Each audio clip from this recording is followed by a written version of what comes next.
Bonjour, nous vous remercions d'avoir répondu présent à votre invitation. Cette manifestation se déroule dans le cadre d'un programme européen appelé Start the Change.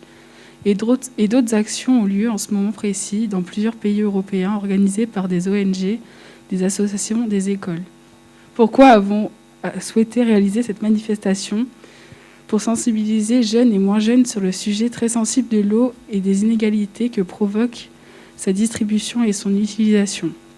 Pour nous, jeunes Français, l'accès à l'eau est une simplicité inouïe et nous voulons mettre en lumière que ce n'est pas dans le cas de le monde entier. Tourner un robinet pour avoir de l'eau fait rêver beaucoup plus de monde que l'on imagine sur cette planète. Pour rappel, l'ONU a voté 17 objectifs de développement durable à atteindre pour 2030. Ces objectifs doivent permettre à chaque femme et homme de vivre dans des conditions équitables avec des pratiques respectueuses de l'environnement. Nous, la jeunesse, pouvons jouer un rôle important pour les générations futures. Nous, élèves de première bac pro SAPAT de la MFR de Saint-Sauveur-Village, souhaitons véritablement nous engager dans cette démarche. Il ne nous reste plus que 10 ans pour atteindre ces objectifs.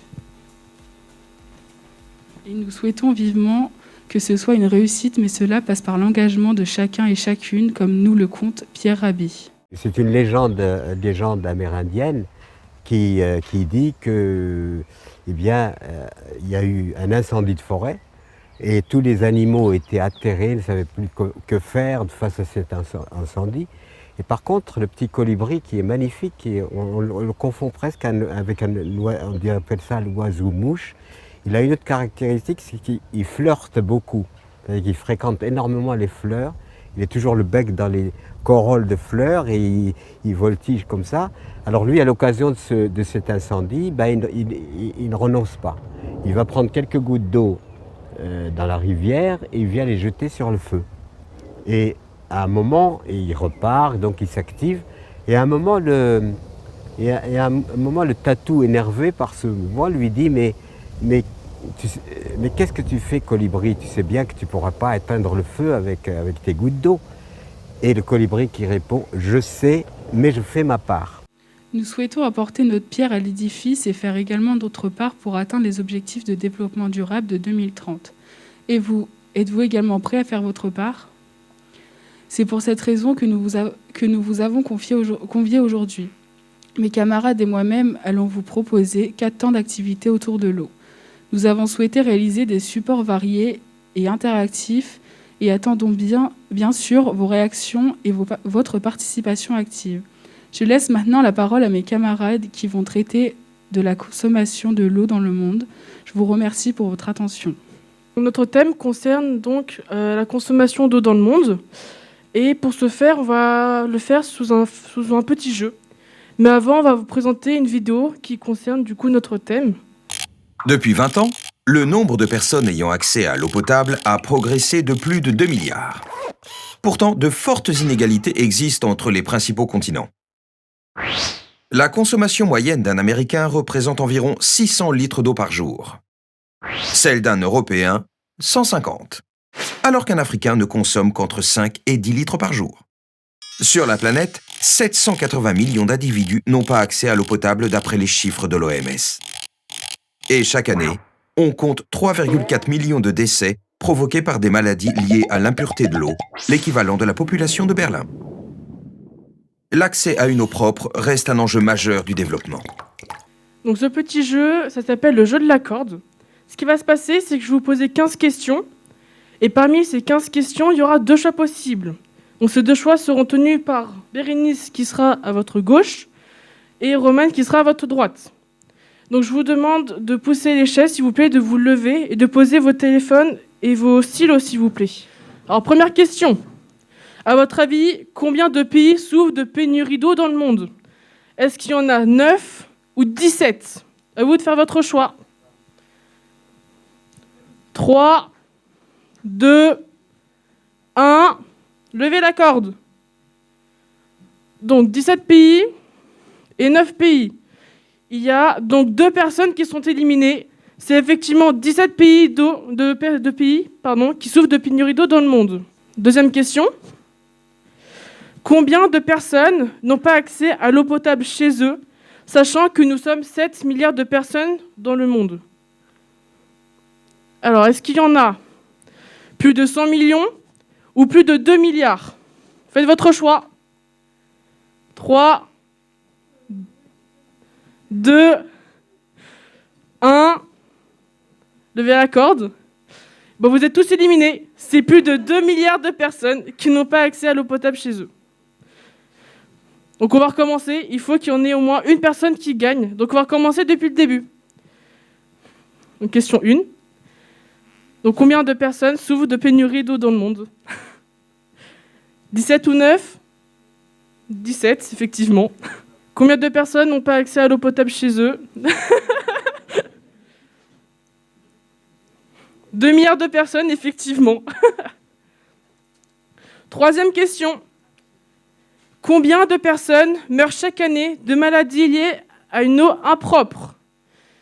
Est-ce qu'il y en a 900 000 ou 2,6 millions de personnes? Faites votre choix. 3, 2, 1. Levez la corde. Il y a effectivement 2,6 millions de personnes qui meurent chaque année. Combien d'enfants de moins de 5 ans meurent chaque année à cause de diarrhée? Y en a-t-il 361 000 ou 87 000? Faites votre choix. 3, 2, 1. Levez la corde.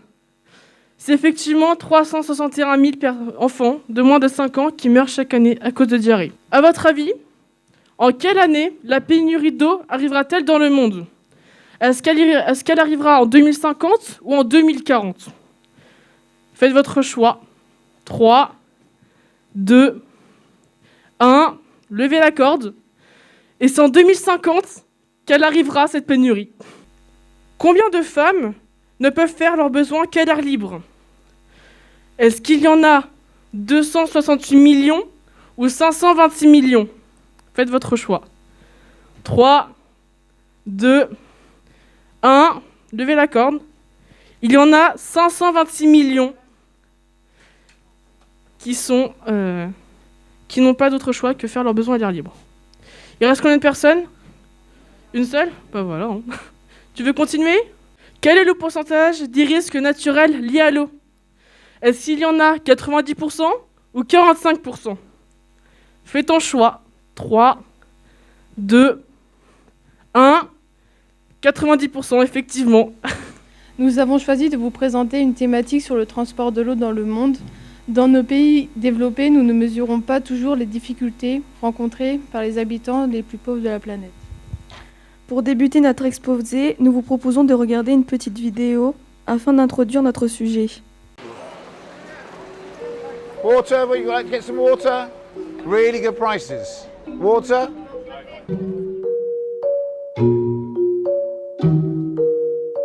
Excuse me? Are you interested in water, madam? Hi there. This is water from Somalia. How much is this one? That one's 20 kilometers. This one that's 10 kilometers. Children in Somalia are having to walk 10 kilometers to get water, sometimes in drought up to 50 kilometers. Okay. So you need to walk 30 kilometers for this water. Are you interested? No, I'm not. So are you interested? Doesn't look like I'm selling any water today. This is my first customer. Would you like to go for the 1 kilometer water? Okay. He's got 2 kilometers to travel. 200 meters so far. Fortunately, you haven't traveled far enough. I'm so dying for this water.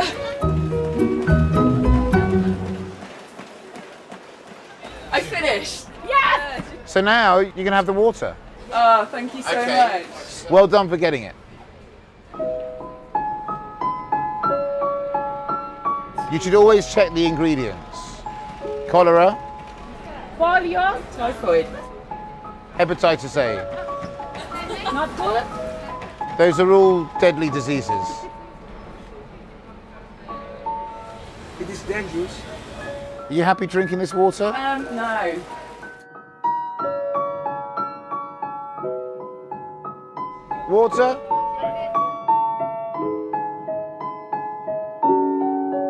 Nous Nous vous proposons un travail de groupe. Nous allons former des groupes. Vous distribuez une feuille sur laquelle 5 photos et textes sont proposés.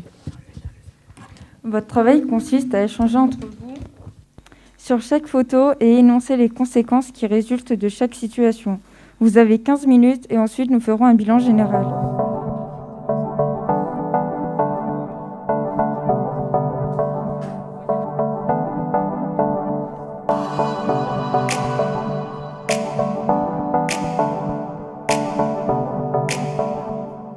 Pour la première image, l'école ne dispose d'aucun accès à l'eau.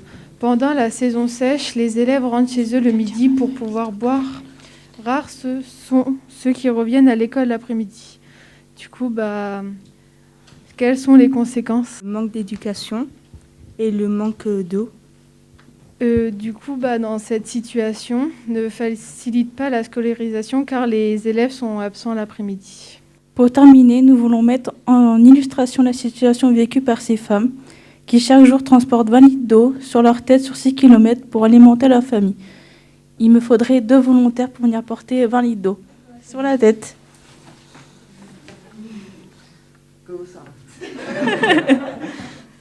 Allez, c'est parti. Allez, c'est parti pour 6 km. Oh non, c'est mort. Vas-y, je fais le test. Tiens.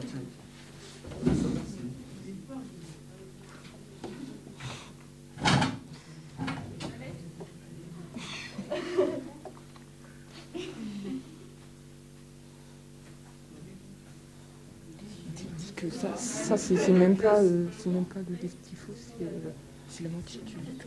Il y a le double qui doit porter.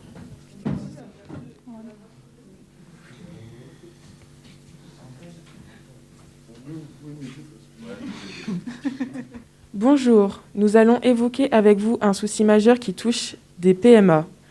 Savez-vous ce que sont les PMA? Non. Ce sont les pays les moins avancés. Regardez sur cette carte la localisation de ces pays. Ils sont principalement situés en Afrique. L'acheminement de l'eau dans les villages se fait souvent au prix d'efforts très rudes par les jeunes filles et les femmes. L'eau est attendue avec beaucoup d'impatience. Les utilisations de l'eau sont multiples. Elles peuvent être utilisées pour la cuisine, mais l'hygiène est plus rare. Mais est surtout bu par les habitants du village. Nous vous offrons donc un verre d'eau que nous sommes allés chercher ce matin au puits, à 6 km d'ici.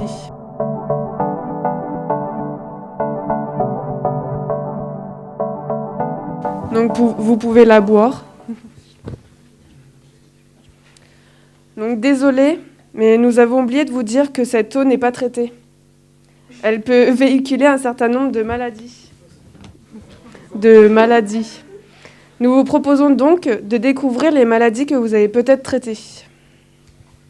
Donc, nous allons faire un jeu du pendu où vous devez me dire une lettre pour retrouver les maladies dont vous avez bu dans l'eau. Qui veut me donner une lettre?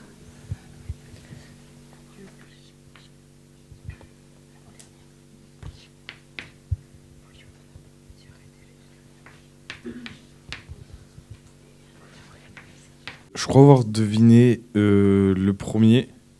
C'est pas choléra ou un truc comme ça? Si, c'est ça. Regardez maintenant ce qui se composait dans ce que vous avez bu il y a un instant.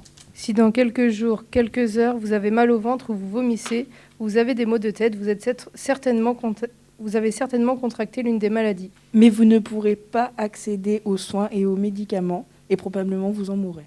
Nous avons préparé une petite exposition qui traite de l'accès à l'eau dans le monde et des répercussions que ce dernier peut avoir sur les enfants, en particularité les fillettes et les femmes. En Afrique de l'Ouest et du Centre, l'UNICEF contribue à fournir des compétences en matière d'eau saine pour les communautés et les écoles et aux établissements de santé les plus démunis et surtout en situation d'urgence. De l'eau propre, des toilettes basiques et de bonnes pratiques d'hygiène sont des éléments essentiels pour la survie et le développement des enfants. Cependant, en Afrique de l'Ouest et du Centre, ces besoins élémentaires de la vie ne sont pas toujours à la portée de nombreuses familles. Les femmes marchent entre 5 à 25 km pour aller chercher de l'eau, donc elles arrivent en retard à l'école. Elles sont aussi en retard car elles doivent garder leurs frères et sœurs et aussi préparer à manger. Elles transportent environ 20 litres d'eau à chaque fois. Dans une région, il y a un nombre croissant de personnes pratiquant la défécation à l'air libre. C'est l'une des pratiques les plus impotables. Ils utilisent les ruisseaux, les rivières locales ou l'extérieur comme toilette. Une fille sur 4, dont 38% des femmes dans le monde, se marient avant l'âge de 18 ans, alors que les hommes se marient avec les femmes qu'ils veulent, qu'elles le souhaitent ou pas, et 12% avant l'âge de 15 ans. 49 millions de filles en Afrique subsaharienne ne vont pas à l'école primaire ou secondaire. 95% des familles isolent les filles et les jeunes femmes lors de leur menstruation. En Afrique de l'Ouest et du Centre, les hommes et les femmes ne sont pas obligés d'aller à l'école. Les violences du genre en milieu scolaire sont très répandues et constituent de la déscolarisation des filles en Afrique. Ces violences subies est à l'école, sur le chemin ou aux abords de l'école. Il est essentiel de garantir une éducation égale de celle aux garçons pour les filles africaines. 830 femmes et filles meurent chaque jour à cause de la grossesse ou accouchement qui se passe mal dans de mauvaises conditions.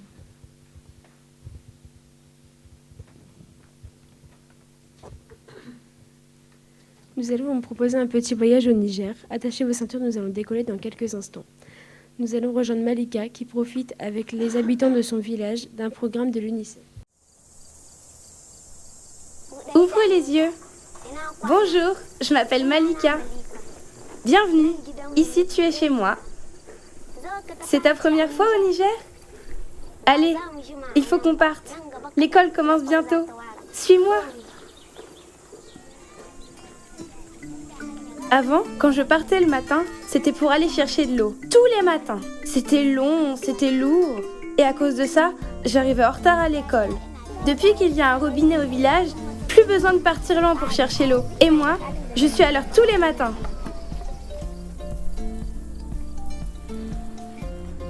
Avant, les classes étaient presque vides. Maintenant, on est beaucoup plus nombreux à venir en classe. Surtout nous, les filles. Chut, la classe va commencer. Viens au tableau. Écris la réponse de la première opération.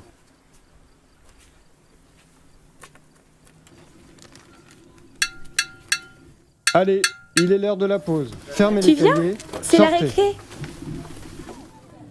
L'eau est arrivée au village. Et elle est arrivée à l'école aussi.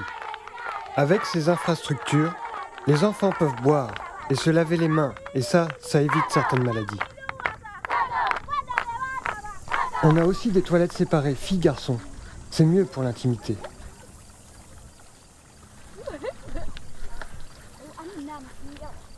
En un mot, l'eau est un immense atout pour le système éducatif.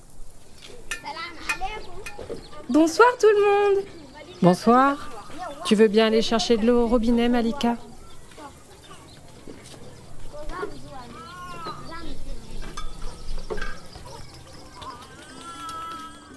Vous savez, le point d'eau a vraiment changé nos vies.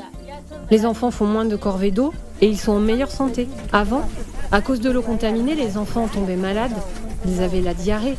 Et il faut savoir qu'une diarrhée, ça peut tuer. Sans parler du fait que l'eau sale, c'est un nid à moustiques.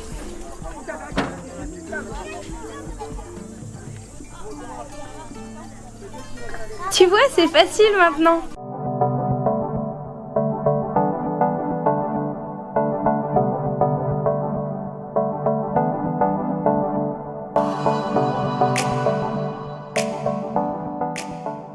Pour commencer, combien de kilomètres marchent les femmes en Afrique de l'Ouest, Somalie, pour aller chercher de l'eau ? 3 kilomètres, 5 kilomètres, 10 kilomètres ou 30 ? Et la réponse était 10 kilomètres. Combien de litres transportent-elles ? 5, 10, 15, 20 ou 25 ? Tout le monde a répondu. Et la réponse était 20 litres. Pourquoi les filles n'arrivent-elles pas tout à l'heure à l'école ? Ça peut être à choix multiples. Et la réponse était elles cuisinent, car elles s'occupent de leurs frères et sœurs et elles vont chercher l'eau. L'école est-elle obligatoire pour les garçons ? Vrai. A, c'est vrai et B, c'est faux. Et la réponse était fausse. D'abord, merci de me donner l'occasion d'échanger avec vous. Et puis aussi, bravo pour votre travail. Je suis un peu frustrée parce que je ne l'ai pas vu, mais votre professeur m'en a beaucoup parlé. Donc, en fait, moi, je suis... mon travail, c'est reporter. Depuis 2014, je travaille essentiellement. Je fais un travail de reportage sur les chemins migratoires. Donc en fait, j'ai commencé à Calais un petit peu par hasard, parce qu'avant, je faisais beaucoup de reportages principalement ethniques ou aussi d'actualité.